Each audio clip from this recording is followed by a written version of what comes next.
Um, First of all, I want you to know that some of the most critical work we do is really crisis services, whether it's food security, housing security, and right now heat through these winter months. Thank you for your support of all of those programs. We help people in crisis, and then we help them move forward out of poverty by giving them the tools and opportunities. You'll hear about those programs, some of them tonight. Especially those really that you legislators and the state has really partnered with us on. I feel like this pandemic, which of course you understand is still with us, but even as we are working to move toward an endemic society, we are still in a pandemic economy.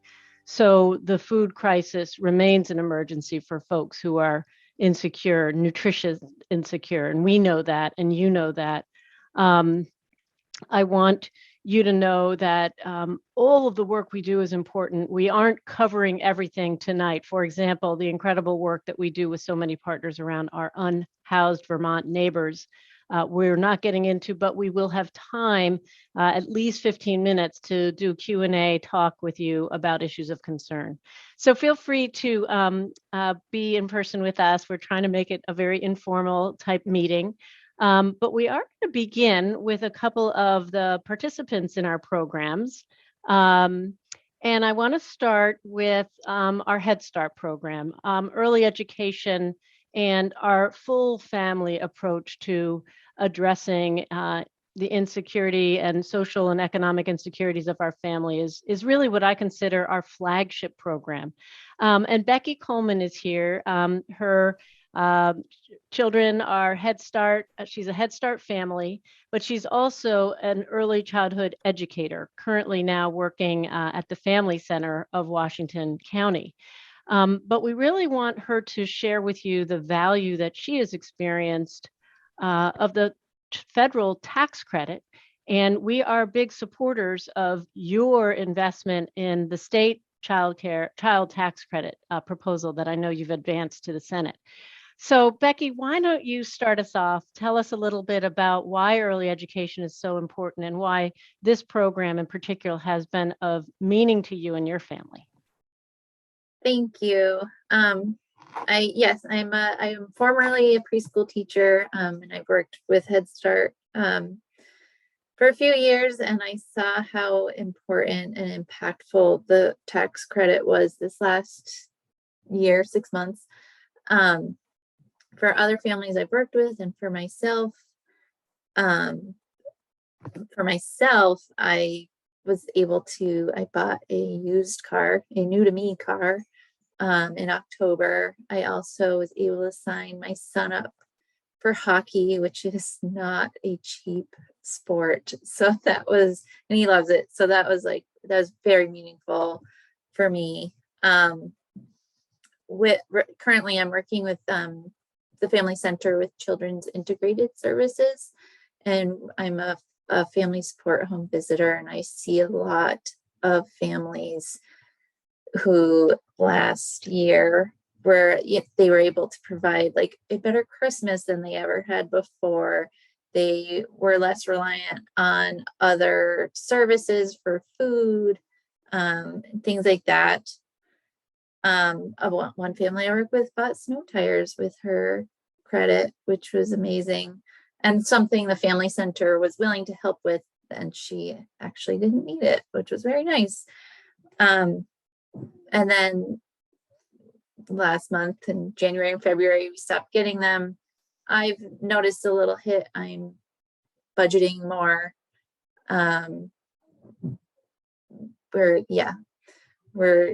We tightened the purse strings, and a lot of the families I'm working with have been coming to the Family Center for diapers more often, more food. We have a little food pantry coming for more food. So it's just been a lot of adjusting for a lot of families without the tax credit. And I also send a lot of my families to Capstone, and I know we're all working together to try and meet the needs of the people that we're working with and how we can come together to help And I did see it a less, like an uptick in January and less reliance from the families prior to that with the tax credit. Yeah, that's sort of my whole thing. I'm looking forward to it again because I would like to my kids are 7 and 5, and we're interested in a family clay class that's offered locally and providing like a bonding experiences. It provides so much, like a lot of families use it for food or rent or things like that, but also we are hoping to use it to bond and become like a stronger family with it. Yeah, that's my contribution. Thank you, Becky. I Thank really you. appreciate your being here and kind of sharing the reality of how it is to have so many opportunities to others that maybe your kids don't have available to you, and how these programs have really helped be an equalizer in these incredible times. And of course, for many, they've been survival funds as well. We're going to keep moving to a whole nother topic that I think really Capstone has really stepped into a terrific statewide program, the Vermont Everyone Eats program, which actually was initiated through the legislature. And then we were able to get FEMA funding for it to do tremendous work. We do want to tell you that that funding is at risk again for beginning in April, so you may be hearing from us. But Casey, why don't you take it from here? Great. Thank you, Sue. I'm going to share my screen. I do have just a few slides for everyone here, so I'll just quick move through them. So yeah, I am the manager for the Vermont Everyone Eats program with the Central Vermont under Capstone, and I also do special projects. Just thank you so much for coming tonight. I just want to talk a little bit about a few success snapshots here. Our hub alone in 3 counties, Washington, Orange, and Lamoille, has served 271,000 plus meals since September 2020. And that equates to $2.7 million into our local business economy through the restaurants, which is just almost hard to wrap my head around, even though I talk about it every day. I love that stat. And it's just a reality that our restaurants can keep their workers employed and keep moving, not lose their business, and most importantly, keep feeding folks who need those crucial meals. A lot of other stats there I won't read through. What I really want to focus on is the continuity. As you may know, if you're hearing anything about Vermont Everyone Eats, is that we are likely to end April 1st. So with that in mind, we've been working with our partners to stabilize our most vulnerable neighbors as best possible, identifying the gaps, trying to understand how we can work together with our rich network to keep amplifying the existing resources, easing access and transportation, and doing all of the work that we've worked so hard at since September 2020. I just want to quick show you a visual that really drives home just the breadth of our partner network. We have 51 partners and community organizations and 12 restaurants working on this at different times. That's obviously at the height of this. And at a time when there's just so much food insecurity right now, Vermont, most recent percentage is 27% of folks identify as food insecure in Vermont. And that's down from 31% during the pandemic. So not that much of a difference right now. We're actually seeing a lot of a rise in participation at many of our distribution sites. And a lot of that work that we really have focused on with the continuity points back to and sort of comes full circle with work that Capstone has been doing on a broader organizational scale. Some of the food and nutrition work that's been happening already is obviously the Capstone berry-based food shelf, Community Kitchen Academy, CKA, does a lot of amazing work. There's a child daycare food program that works with 118 registered daycares, offering reimbursements for healthy food and healthy snacks. And then some really amazing things have come out of it that lead to delivery partnerships with Orange County Parent Child Center and an online ordering system and grocery box pilot at 2 community colleges. So there's just so much happening. And we really, we're grateful for all of the support, and we really we're really looking to you to keep supporting us with this. So thank you so much for coming tonight. The Vermont Match Savings Program, some of you know that also as the IDA program, and our micro business development program with the Embrace grants that you also may be aware of, and our volunteer income tax assistance program. So I would like to take this opportunity to thank the Vermont Legislature for supporting our Vermont Match Savings Program. And the micro business development program for 25 plus years. Without your support, we would not have been able to leverage funding from other sources to make these programs available to Vermonters across the state. This year, you may have also heard that we are asking the legislature to support our volunteer income tax assistance program so that more Vermonters can access the service and avoid paying fees for tax preparation. Or fees just to file their renter's rebate and or their property tax adjustment form. This program receives just a very small amount of funding from the IRS and is largely underfunded. So we don't have consistent programs statewide at the community action agencies so that we can offer it as robust programs throughout the state. So if you're interested in learning more about that, you can reach out to me afterwards, and I can tell you more about the ask, the legislative ask that we are requesting, as well as the program itself. I am not sure that Sage Barber, who is the woman who was going to speak, I'm not sure she's on. I don't see her on the list. Oh, there she is. I see her. Oh, it's under my name. Okay. Even more confusing, but that's great. I'm so glad she's here.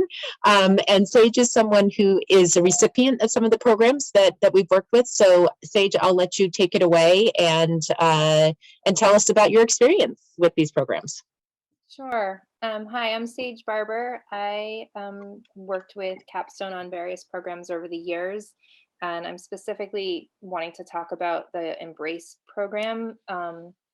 I run a small business. I'm a mom of 3, but on the side, I have this business that actually helps our family a lot, just having an extra $100 every month.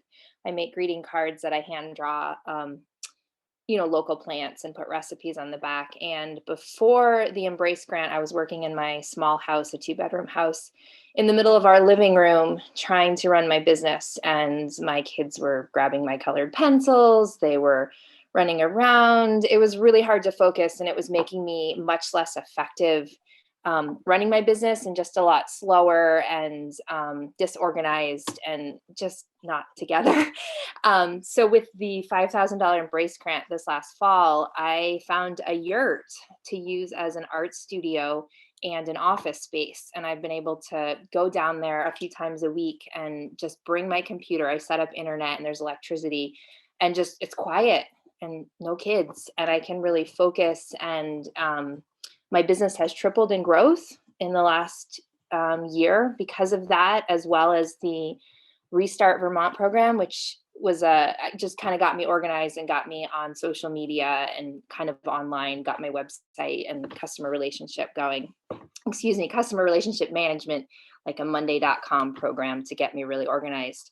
So I'm really, really grateful for the Embrace grant. I just can't even tell you how much easier it is to run my business. And then the year, I'm thinking in the future of even expanding my business, because it's a circle, and starting to do workshops and educational classes for women, kind of just covering, pregnancy. And I've been working with the midwife. Just, it's something I want to expand into. I wanted to mention that could be a multi-use space. I'm also going to talk about the Volunteer Income Tax Assistance Program, because I've used that for 9 years. And I think it's a really valuable program for a lot of people, because I tried doing my taxes on those online things, and I didn't understand the terminology on them and entering the things, and I just was lost. And when I go to this, the VITA, the Volunteer Income Tax Assistance Program, there's just another person that just asks me simple questions like, where do you live? What's your address? And like, they just use normal words, and it's so much easier to do my taxes. And on top of that, each year I've gotten a little more organized when I go, because it's been 9 years I've been using it. Like this year I have an Excel sheet, but the people that I go to do my taxes actually kind of make suggestions to me, like, oh, because when I started, I had like a box of receipts and it was a mess, but now I have the Excel. So it's just like, it's more personal and makes more sense. So I don't know how much time I have, if there's more things I should talk about, Liz. I caught the tail end of what you said, Sage. I think that you sort of hit the nail on the head in terms of that taxes can be really confusing to folks, and it's not just, I want to say about our VITA program, it's not just about filing taxes and getting refunds. This past year, we spent so much time helping people access their advanced child tax credit that Becky was talking about. We helped people get their stimulus funds. People get letters from the IRS all the time that are confusing and scary, and they don't know what to do, and they have no one to call, and they cannot afford a tax, accountant to go and help them navigate this. So we at Capstone, because we have invested in having a full-time person over the last 2 years, it has made a huge difference in having someone that people can go to help them navigate the complexities that they face with their taxes. And as I mentioned earlier, we really are, it's not funded by the IRS, anywhere from literally $600 that one community action agency may get to CVOEO maybe getting around $30,000. But it costs far more to run a full-time program, because you have to train the volunteers, you've got to recruit the volunteers, you have to have site coordinators that are paid, you have to have someone who oversees and does all the reporting for the program. So it's super important that we have this available to our lowest income folks, so that they have someone that they can reach out to not only do their taxes, but contact when they have issues around their taxes. And Sage is a small business owner. That's even far more complicated. Those cost hundreds of dollars to do if you were to go to a tax preparation program.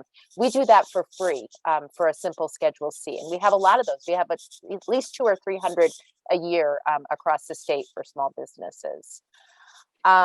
So thank you, Sage, for that testimony. I appreciate that. And again, this program, if you want to have more information about it, please do reach out to me so that I can explain to you further what we're requesting, so that we can support a statewide, robust, full-time program at all 5 community action agencies, so that we get every single county in Vermont. So I'll go on to say, I mentioned that one of the programs I oversee is our financial and coaching program. And this year we are so excited to begin rolling out a new initiative called the Financial and Energy Coaching Initiative, which originated in the Senate Committee on Natural Resources and Energy and was funded by the legislature as a 3-year initiative. So I am so pleased to introduce to you Kelsey Gibb. She's our statewide team lead for the program, and she's going to tell you more about it. Kelsey, take it away. Awesome. Thanks, Liz. Yeah, so hi, everyone. Once again, I'm Kelsey Gibb, and I am the statewide team lead for our new initiative, which we are calling Green Saving Smart. So first off, just to give you a little background on me, I grew up in Rutland. And after leaving the state for a couple of years after college, I decided to return to Vermont to grow my career and reconnect with the community.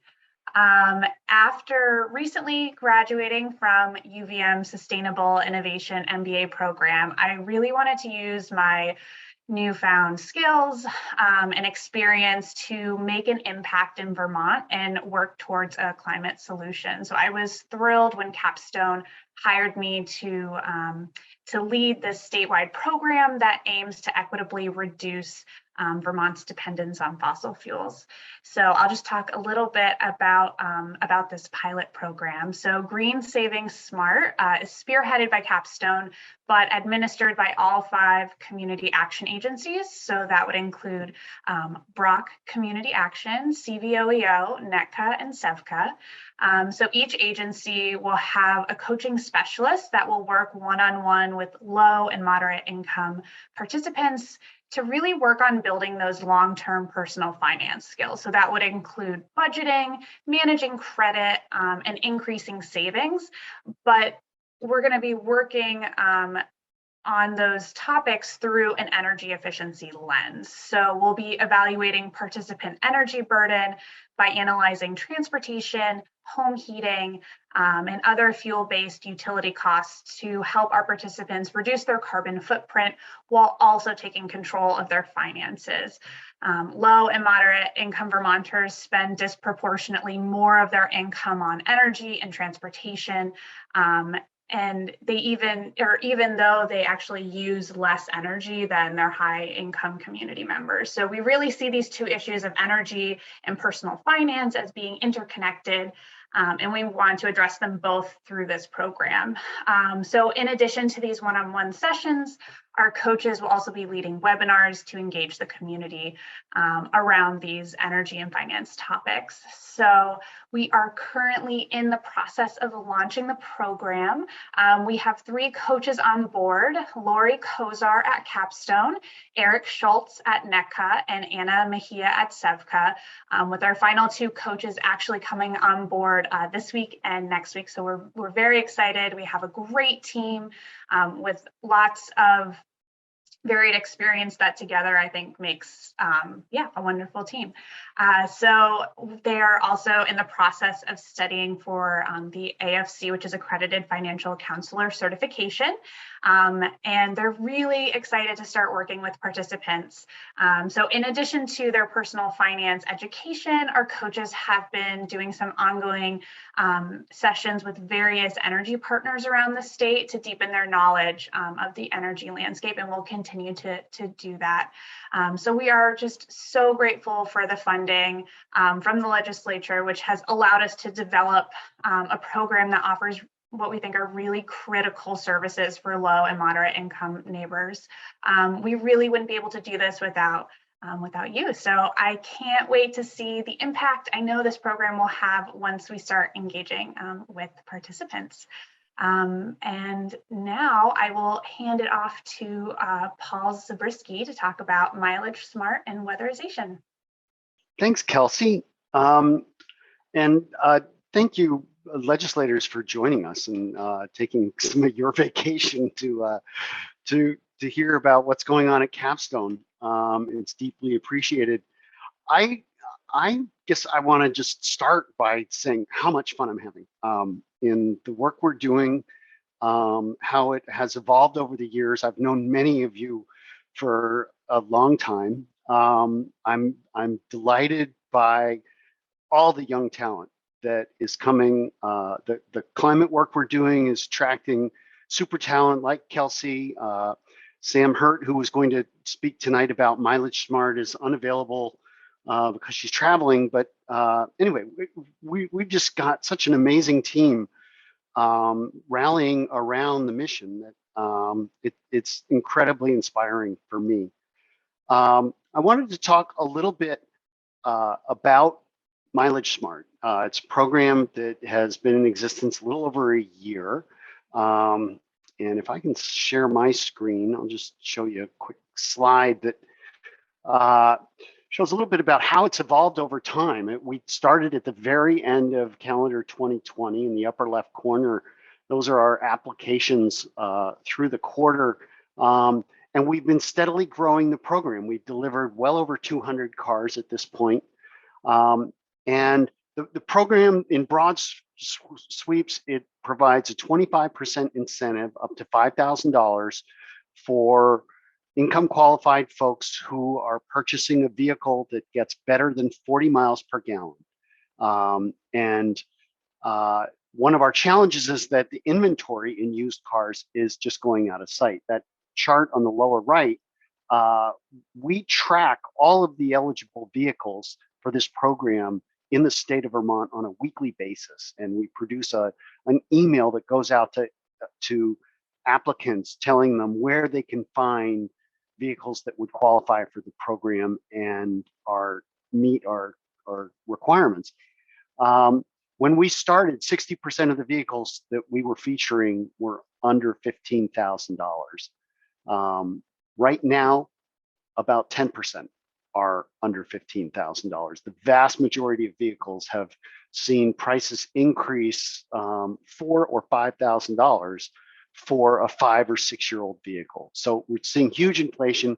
It's an incredible challenge for all Vermonters, but particularly for those who are facing vehicles that won't pass inspection and they have to move on. This program is there to help people do the best they can and get into efficient vehicles. As you can see, roughly 20% of the vehicles that have been purchased through the program are fully electric vehicles. Another fifth of them are plug-in hybrids, and pretty much all the rest are traditional hybrids. By far the most popular has been the Prius, and Kara from Montpelier wrote us a beautiful note just talking about how she moved from a minivan into a Prius. And first of all, she was shocked at actually how big the car is, but she more than doubled the fuel mileage and basically cut her operating costs in half by being able to sort of buy up through the MileageSmart program. So it has been a really interesting program to work with. Anyway, we're greatly appreciative of the support the legislature is giving us to launch that program and allow us to provide it statewide to income qualified Vermonters who are 80% of median income or less. In weatherization, most of you know me from weatherization over the years.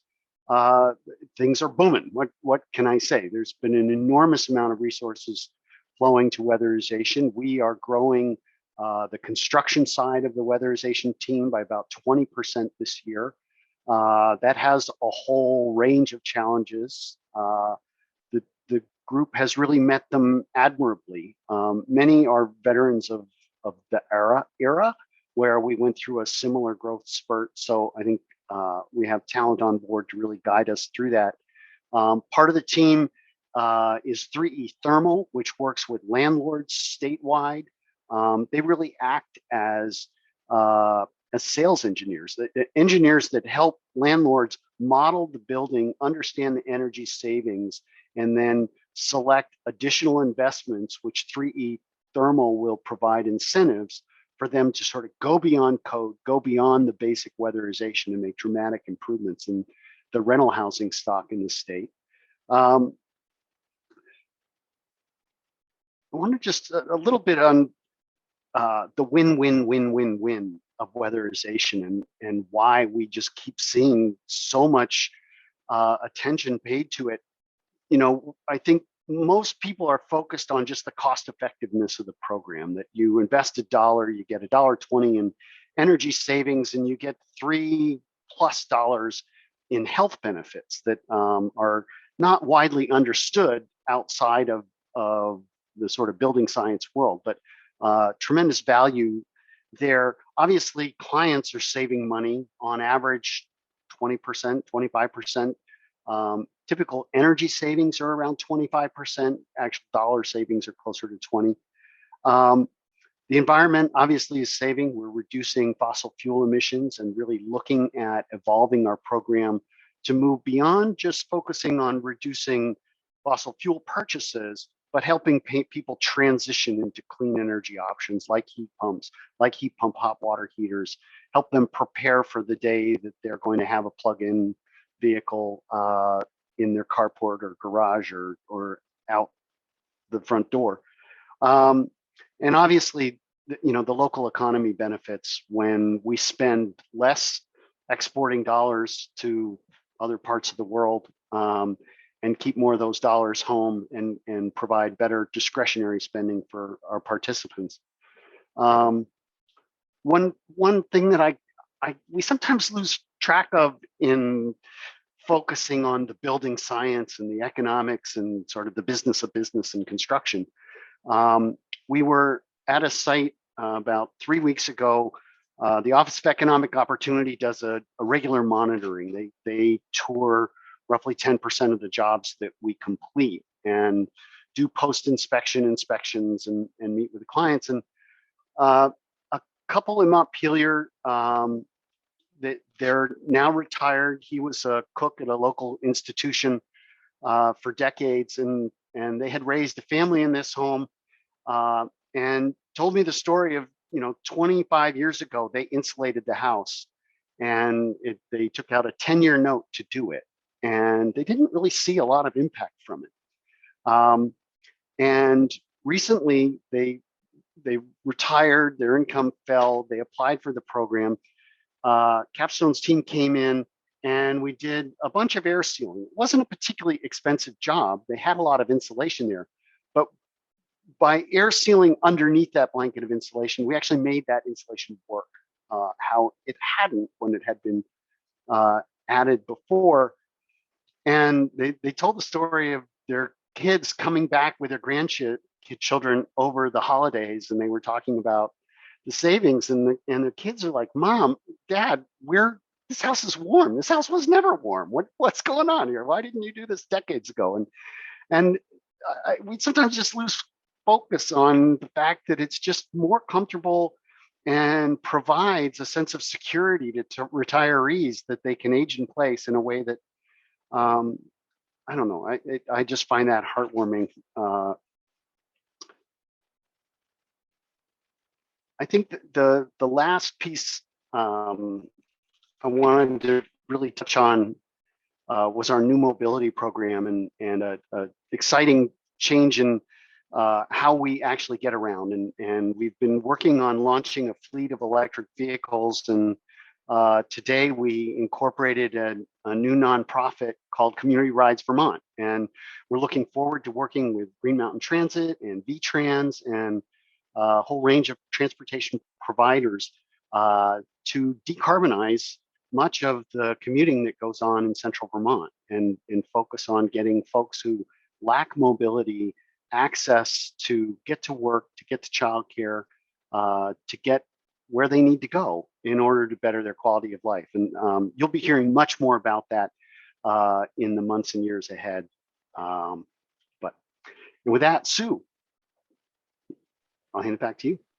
Great. Thank you, Paul. Thank you, everyone, for sharing a little vignette of your program, which is a lot more to it. And I really wanted to just close by thanking everyone who came and everyone who spoke today. I want to kind of remind you that, we do so many different things at Capstone. I have to say, as the new ED coming in almost 4 years ago now, I kept thinking, whoa, we do too many things. Maybe we should do fewer things, do them really well. But the more I learned and the more I came to understand that poverty is very complex, and it requires us to be very multifaceted and very holistic in our approach. And I think that's what is unique about community action. And so you're hearing really tonight the programs that are about new ideas and really economic opportunity. So much of what we do, though, is also meeting very low-income people in crisis. And I can't help but want to share with you how intense that is right now because of the pandemic, and many people in this cold winter needing to make those choices. We try to raise enough money through our Fuel Your Neighbors campaign. And here's a quick pitch. We're in the last 10 days of our campaign to raise $300,000 so that everyone who comes in our door, we can say yes to in some way, shape, or form. So they don't have to choose between heating their homes or feeding their family. So I don't want you to think that those programs that we haven't really focused on tonight are not well represented in the work. It's the majority of the work we do.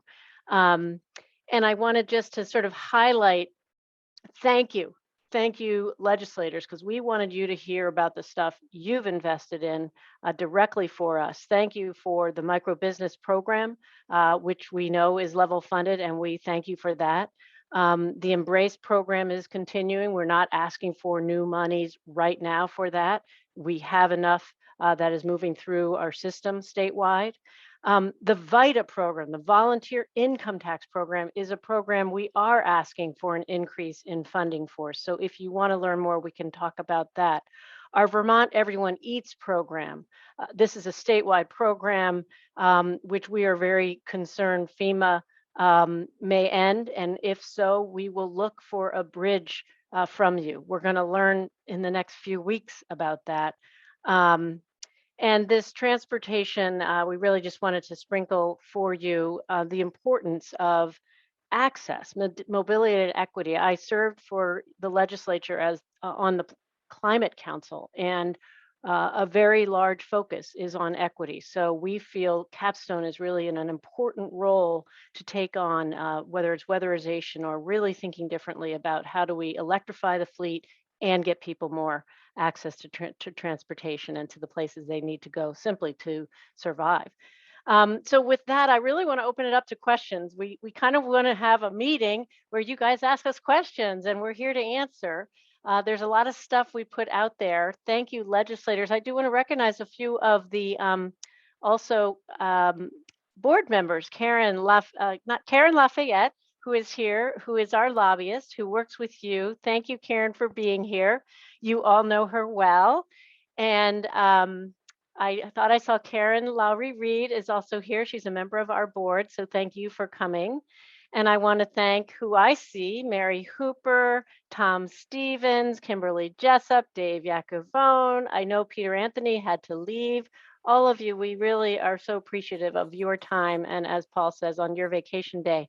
Does anyone have any questions or things that they want to discuss, either that's been raised or not raised here? I see Mary Hooper's hand. Go for it, Mary. Hey, Sue. Thank you very, very much for the presentation and all of your fabulous work. You know how important it is to all of us.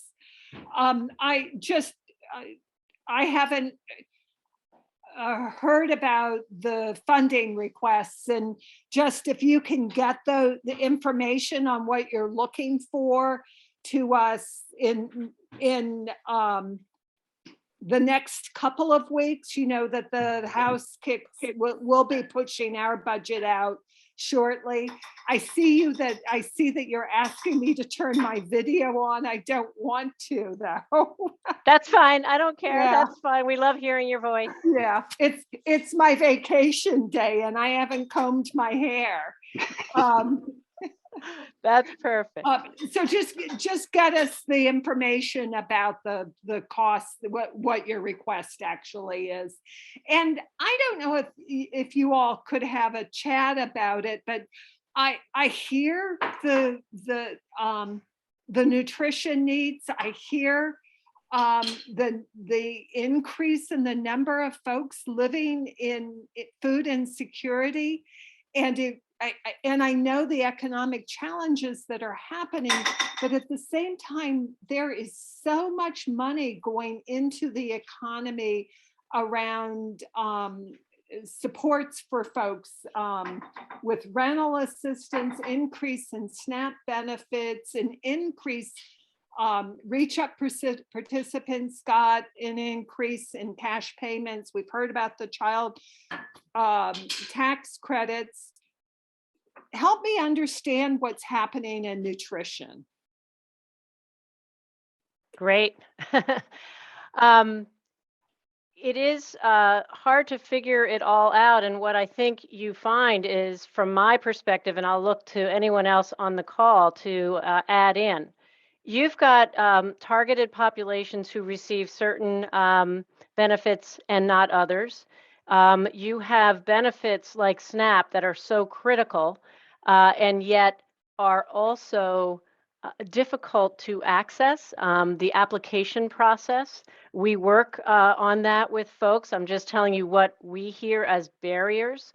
The Vermont Everyone Eats, what's unique, as you know, about that is the prepared meals. And I will say to you, a big focus and concern of mine are, I think we're making a big advance for the unhoused population right now. I think you're all working with the administration to come up with ways to use the Vermont ERAP, Emergency Rental Assistance Program, to now pay hotels to house people for a longer stay.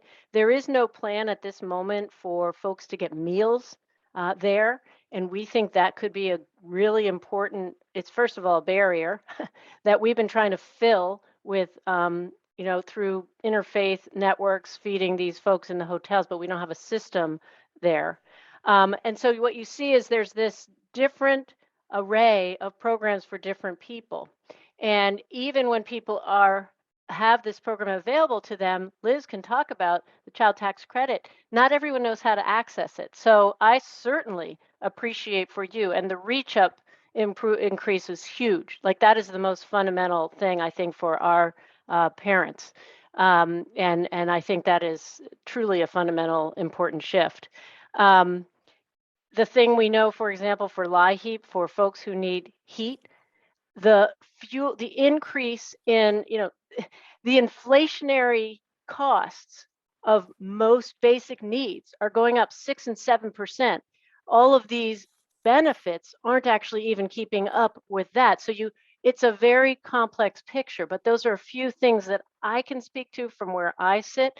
I don't know if anyone else, Liz or Casey, more on boots on the ground with some of those programs. We do hear reports of people now accessing more people accessing the food shelves throughout our service area.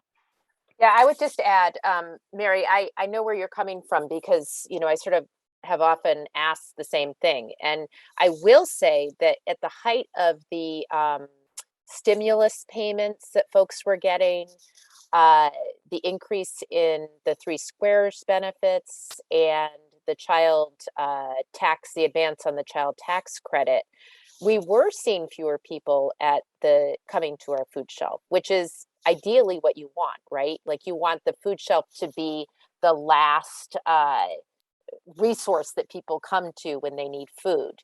But that has changed a lot since the stimulus monies ended and the child tax credit ended as well. And what we're seeing now actually is sort of what Sue alluded to, is because of the cost of the increase in food, especially proteins like meats, we're seeing people that we've never seen before come to our food shelf that are more of the moderate income folks, not like not the people who are in the like below the poverty level. And so I think, yes, there have been these extra, during the food boxes. I mean, those were great resources. And what made them so good was that you didn't have to, give your name. You could just go and someone would, deliver the food right to your car. But yet, we still have the same people coming to our food shelf that came before the pandemic. And now we're starting to see, and then they stopped for a while with the stimuluses because they didn't need to come. But now we're seeing them come back again.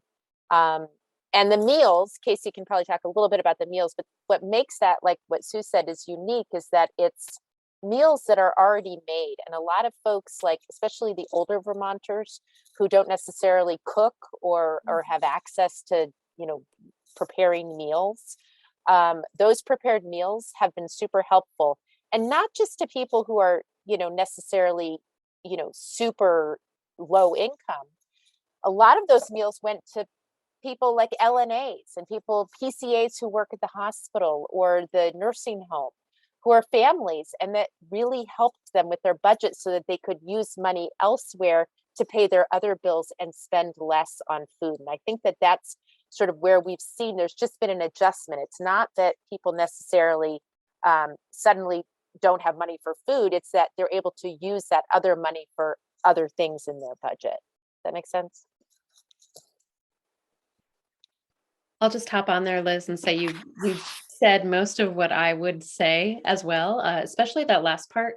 I feel like what's most important is that, it's really patched in places where it's, you've got this leveling around that folks are doing, and it's not that suddenly there's another push for just food. There's so many other factors in there. And, our local restaurants, and economy is boosted by the VEE program. I just came from the task force meeting for VEE, and there's just such a robust conversation right now about how do we transition a program like this eventually, and how do we not have it just feel like an absolute cliff for people. So that's really just prime conversation right now. And I feel like these questions are perfectly timed and being asked by quite a few people. So I'm glad for Sue and Liz's clarity on that. Thank you. Thank you. I see Karen Lowry Reed. Thank you.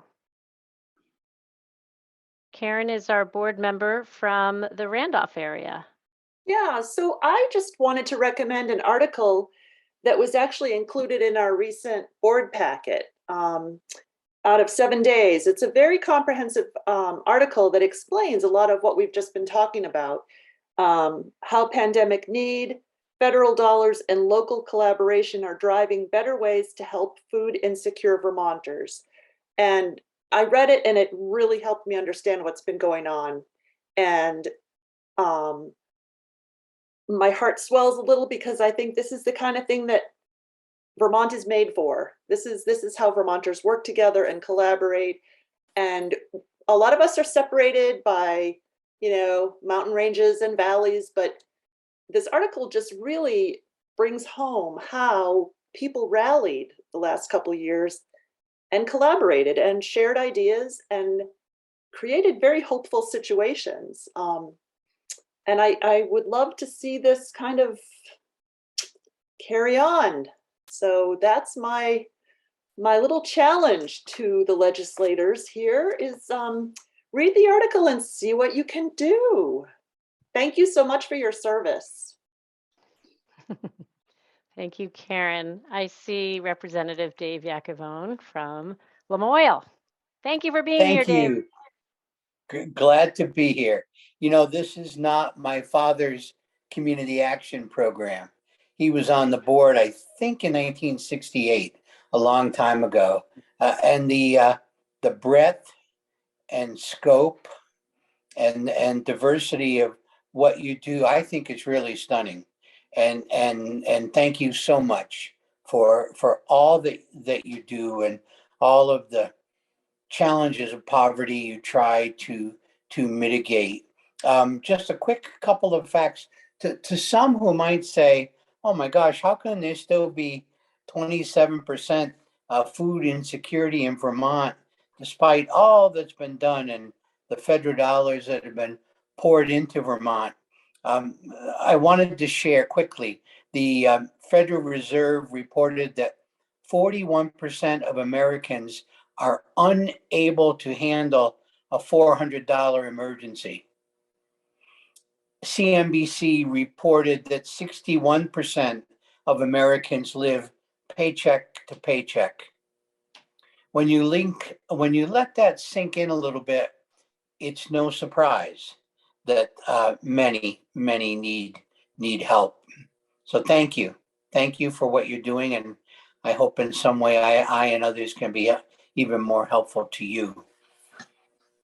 Dave, thank you. I know you've been involved in this work for a long time, a lot longer than I have. And I honor all of you who have been doing this for a lot longer than I have. But I want to tell you how much I've learned and been amazed by the breadth and depth of poverty in Vermont. And frankly, when I ran for governor, I always think about when I had my big article with a whole day spent with the Free Press reporter. And she asked me at the end of the day, well, what's the biggest problem that you see?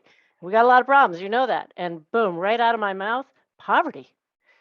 We are becoming an impoverished nation. And I know you know this, but it's so real. And I think the pandemic has sort of ripped that Band-Aid where that $400, that one paycheck away went away, and then you slip far.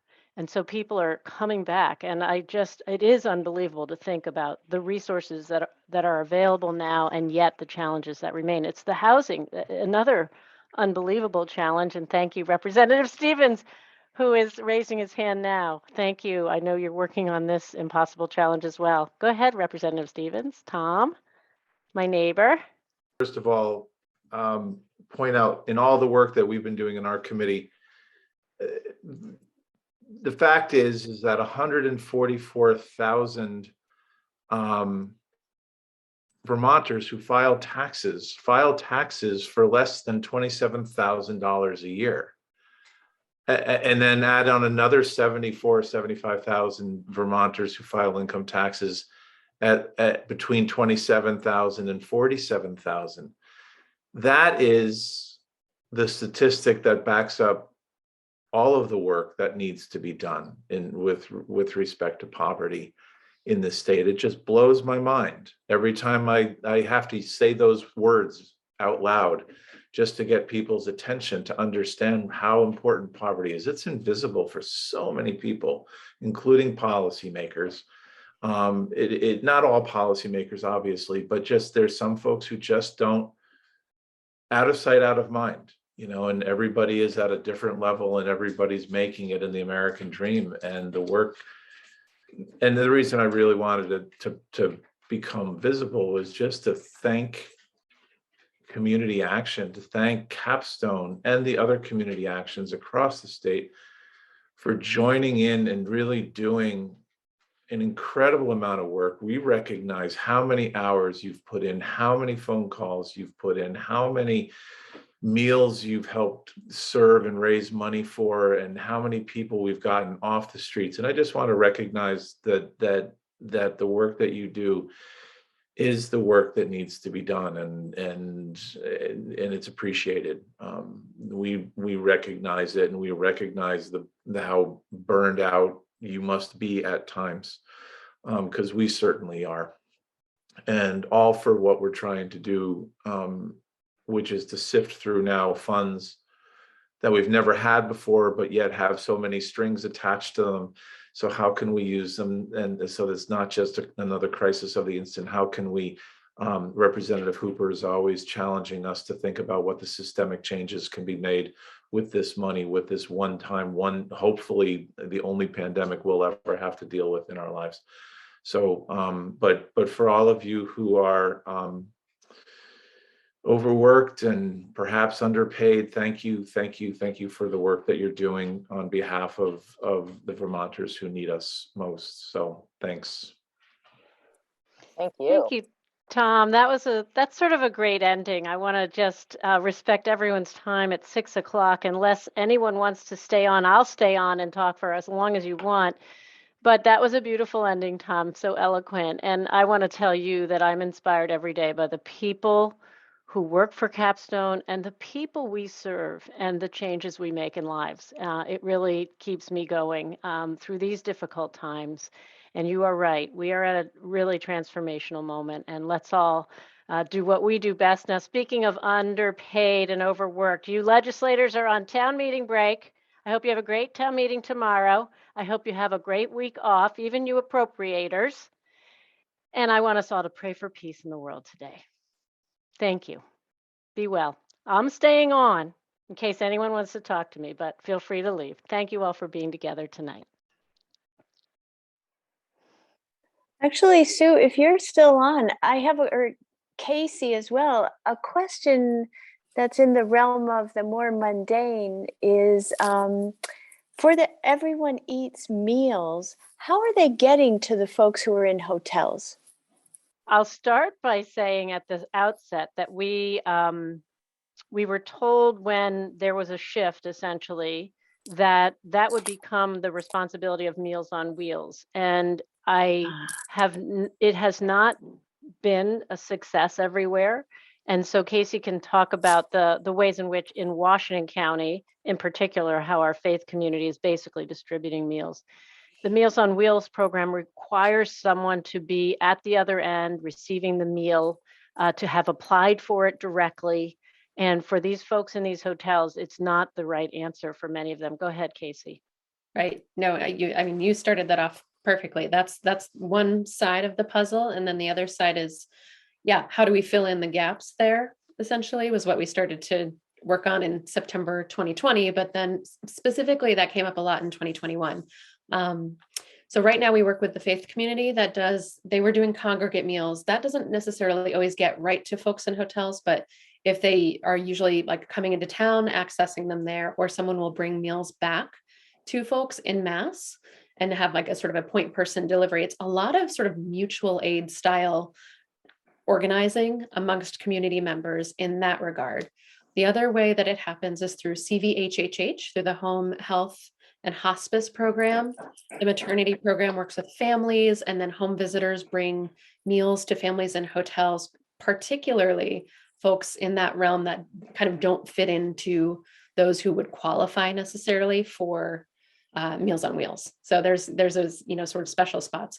Also Good Sam, for a long time, they were folks who had someone placed at different hotels. So Good Sam and in Lamoille, the Lamoille Community House. So we worked with Nicole Chauvin, who would basically have someone housed or placed at the hotel. The meals get delivered to that point person, and then that point person distributes in the hotel. Now that things are shifting with the program and that those places won't necessarily have point people at locations, that's a new design opportunity. So that's something that we're kind of trying to figure out how to roll with. The benefit being we have this strong network. So now we can start to figure out, okay, we'll meet up with the interfaith community, who's doing what, be able to identify those potential pathways or potential gaps and try to fill in that way. Yeah. I want to explain there's been a real evolution of the program, because at the beginning of the pandemic, you may recall, we became a mass feeding operation at our Community Kitchen Academy. For about 6 weeks, we were delivering, I think, 300 meals a day. And it was crazy. And then we got the state, across the state, with every hotel to have a state funded. It was all FEMA funded, but they had a contract. So at a certain point, the state said, we're done with that. FEMA didn't say that. The state decided we're done with the feeding piece. And so we've been and they were saying, oh, no worries, you can do it through Meals on Wheels, blah, blah, blah. So that hasn't been successful everywhere, certainly not in central Vermont. So we've been trying to fill in the gaps as Casey just described. I did want to remember back to the beginning. Go ahead, Mary. I think you just said a few minutes ago, though, Therese, Sue, that with the new ERAP program, that what you've been evolving, and my God, you guys are so optimistic and generous when you say new opportunity to do it differently. I would be so frustrated. I was assured by the Commissioner of Children and Families that the feeding that the same system would be there when ERAP went into place. And I think you said something different. Well, the truth is there's not much of a program. There isn't a program. There was way at the beginning, but I believe it was in September, Casey, where they said, or it may have been earlier. So actually, we are trying to sort of move into a place where maybe the state would be willing to accept the Vermont Everyone Eats program for that purpose. But there's no contract with any entity, and it's apparently working well through the Meals on Wheels in some places, I'm told, but I've never really heard verification from that. I meet with all the homeless service providers, and I asked that question, and no one said, yes, is it working? So I think it's a gap, but we. So I know Kimberly's on, this is her part of the budget, and we need to pay attention to this and figure it out. So, I guess I was naive in thinking, he said, don't worry, it'll be okay. And it doesn't sound like it will be. And people. We can talk to him. Yeah. We can try to talk to him because they haven't really been tuned in. I think that they probably think it's working fine, and that's part of the problem. But I will say that I'm somewhat optimistic, just that we're not, I don't think, going to kick people out in April, but B, that people have a longer period of security. That's we're not in a good place. It's not an answer. No. So in the budget adjustment, we have made, whoops, am I muted? No. We have made provisions so that the ERAP program will be there. So that's ready to roll. so we're set there. It's now the services that need to be around there. And so it's food and transportation that I've always understood to be the two real challenges for folks. And so, yes, let's please talk so that we're not scrambling at the end of the budget cycle, and have a plan in place now to make sure that both food and transportation are better than they are now. I don't know what that looks like, but let's talk. Okay. Is there a connection between the Vermont Food Bank's work and the Everyone Eats work? There's not a direct connection. They're really two different programs. The food bank is on the task force and has been instrumental in supporting the effort. But the food bank is really working with food shelves. So Capstone partners, they have the Community Kitchen Academy. They've been doing the food box distribution. They've been, just Herculean in this. But the Everyone Eats is distinct. But obviously, it's a system that we're trying to stay integrated with. The food bank, gets actual, produce, not prepared meals. We have partnered, they've put out small grants. Liz, you could talk about how we are doing more because of our partnership with the food bank and additional grants we receive from them, Capstone, but it's distinct from Everyone Eats, which has been FEMA funded. Right. I mean, I don't mean to I did, I did go to the food bank. I've toured their center. I went to the Barry Auditorium. I mean, I understand the boxes and versus the Everyone Eats. I guess what I'm trying to think is here are these two parallel efforts. And I understand the differences, and I understand the differences of funding, but sometimes I feel like, can't we take advantage somehow of these infrastructures? I mean, when I think about Everyone Eats, and I hear that transportation is an issue, and I look at the food bank with all of their fleet of vehicles, and I know they're a well-oiled machine, and they're driving down, hitting those last mile small community food shelves. That's kind of the rationale for my question. Yeah. Well, and I think we obviously are in constant communication, but we're all doing this charitable food dance, which is in a very complex mission, especially in rural isolated areas. And that's where, they have the Veggie Van Gogh. We are trying to do our own partners with the Parent Child Center in Orange County. Through FEMA funding, we've given freezers to very remote places, Eden, Vermont, Granville, Vermont. And so the Everyone Eats program, because it's meals that can be frozen, go into those freezers. And then people from who knows where, Granville, go to their town office to get a meal. We have, in East Montpelier, in Cabot, we have these community folks who meet up at the general store for these meals. They're different. And I think, frankly, the Everyone Eats is a far more expensive model. And that's why we're trying to think about what's more sustainable, because preparing meals for everyone is very intensive, rather than just getting food.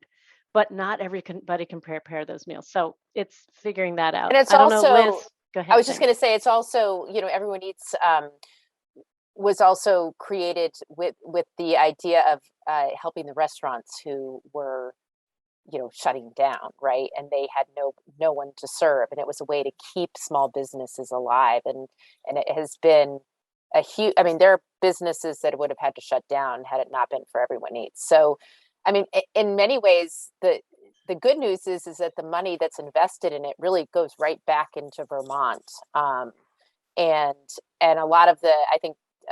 Casey would know the percentage, but there's a certain percentage of food that's bought locally, so that it's going directly to farmers, and the restaurants are getting $10 a meal. So, it's definitely a very much a economic boost throughout the state. Thanks for making that critical point. And as we're trying to scale down, we want to figure out what restaurants really depend on us, and who's gotten off of needing our support through that program. Go ahead, Mary. I think I see your hand again. Yeah, I just want to say thank you. And I'm glad that you're thinking forward about, what do we do when we scale down? I've been really rather horrified that we've basically spent that $1 billion that we've gotten in ARPA. Yeah. And I mean, I'm looking at the budget right now, and we are overspent in ARPA and we are overspent in general fund dollars. And we're now in the process of figuring out what are we pulling out from all of the requests we have, which is, I didn't think that was possible. But so so quickly, that it's a fascinating place to be here in. So thank you for thinking about that. Thank you for thinking about just the urgency of the hotel program and what we're going to do there. So we'll keep chatting, and I just need to jump off, you guys are the best. I'm really grateful that you're partners in this work. It makes it possible. Thanks for coming, Mary. Yeah. We'll see ya. All right. Okay. Thanks, everybody. Thanks. So great to see you. Great to be together. Okay. Thanks I bet for we're going to see a each bit other. late. I think we're going to really see each other this spring. Sounds good. Okay, take care. Bye-bye. Thank you, everyone. Thank you.